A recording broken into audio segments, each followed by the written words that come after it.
Lecture du jour, bonjour. Ce matin j'ai lu Hébreux, chapitre 1 à 6, vraiment très intéressant.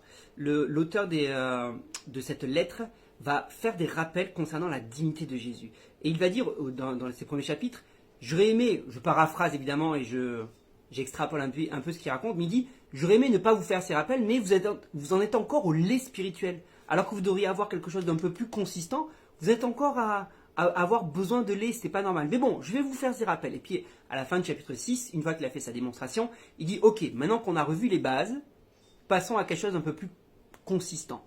Et j'ai envie de te dire que si tu es nouveau dans la foi, tu peux te poser des questions, et c'est vrai que c'est un sujet qui est très controversé, qui est très attaqué, la divinité de Jésus. Et c'est normal parce que c'est le fondement de notre foi. Si Jésus n'est pas Dieu, alors toute notre foi n'a plus lieu d'être, effectivement, dans le christianisme.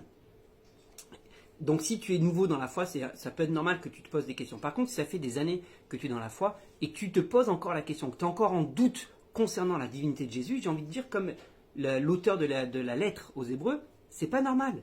C'est pas normal qu'après des années, tu doutes encore sur cette question. Donc, relis ces 6 premiers chapitres de la lettre parce qu'il fait une très belle démonstration sur ce sujet et une foi ferme concernant ce questionnement-là.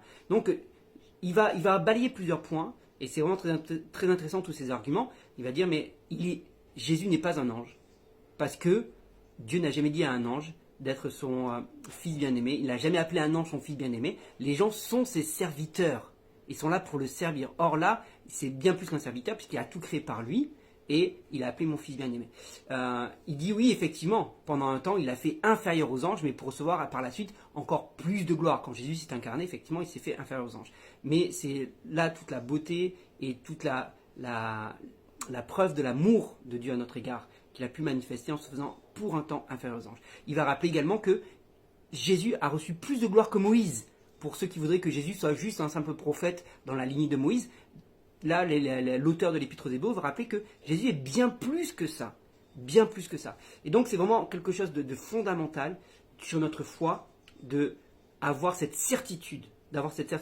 Oui, Jésus est bel et bien Dieu. Donc, si tu te posais encore des questions, relis ces chapitres. Là, je t'ai fait un résumé sur 3-4 points sur le fait qu'il le compare à les anges, compare à Moïse et pourquoi il a été inférieur pendant un temps aux anges et pour autant, il n'est pas inférieur pour toujours aux anges. Et Dieu rappelle, l'auteur rappelle également que Dieu l'a fait sacrificateur selon l'ordre de Melchisédek et cela pour toujours. C'est lui le grand prêtre, le grand sacrificateur, c'est Jésus. Ok ?